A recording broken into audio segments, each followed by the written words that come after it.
All right, I'm here at windy Kinnick Stadium. Hopefully I won't get run over by anyone this time. Look, better effort by Penn State on the road in a very difficult environment, missing obviously Drew Aller. They didn't have Venga Ione, but at the end of the day, it's the same result. And unfortunately, there's two issues that are killing this team, and it really gives me, it's just going to be a struggle the rest of the way, just about all their games. Their run defense is an issue, whether it's a quarterback like tonight, Gronowski, or whether it's running backs, a running quarterback. But they're getting pushed off the ball at the line of scrimmage. They're not getting a lot of productive play from the linebacker group. And as the game went on, I think Iowa figured it out, and the more they ran the ball, the more success they had. It's not even really that great of a rushing attack. And I just don't know. Terry talked about it on Monday, Terry Smith, about getting better at the line of scrimmage on offense and defense. They did on offense without Venga. They did not really get any better on the defensive side. It's the problem's not going to go away, and I think they're going to have to call the game around that and try and work around it. You saw that tonight if you watched the game. He was very aggressive on fourth down on offense, even early in the game. It's going to be tough to win games if they can't score at least 20 points. And that's not going to change after a bye week when they got teams like Indiana and Ohio State on the schedule. The other issue he talked about when I asked him a question about the line of scrimmage is, the passing game I think had less than 100 yards tonight. Even though Ethan Grunkemeyer did some good things, you could see the arm. He actually avoided a couple of sacks with his feet. But the wideouts, the veteran wideouts other than Devontae Ross, they're getting zero separation. Iowa kind of just, the more the game went on, they were sitting on intermediate routes. They weren't really respecting Penn State's deep game.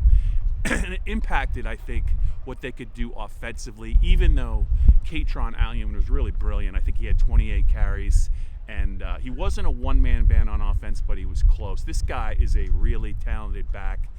The offensive line, I thought, did a good job getting him pushed sometimes, but not always. If you're looking at turning points, one was great for Penn State, that weird block kickoff when Kirk Ferentz, Mr. Conservative, decided to kick a 66-yard field goal that was swatted by Xavier Gilliam in return for a touchdown by Elliott Washington. But what we go back to, it's like 4th and 1 there, I think in the fourth quarter. Rather than punt the ball, Penn State went for it. Luke Reynolds, who made the play against Minnesota last year on the fake punt, got stuffed at the line of scrimmage. That was a huge turning point. And ultimately, even with the lead, Penn State's just given up too many big plays in the running game. When the opposing quarterback gets loose for that big of a gain, it's just not going to be a very good year for Penn State's defense. This team has lost 4 straight. It's going to be 5 straight in 2 weeks when they go to Columbus. I think right after that they get Indiana coming into Beaver Stadium. So let's call it what it is. This team is 3-4. They are looking at 3-6, dead in the eye, and they can fight all they want. They're barely being held together, and you just have to wonder about morale moving forward. This was a team that James Franklin thought was going to challenge for a national championship. We're 4 losses in, and they've lost to Northwestern and UCLA.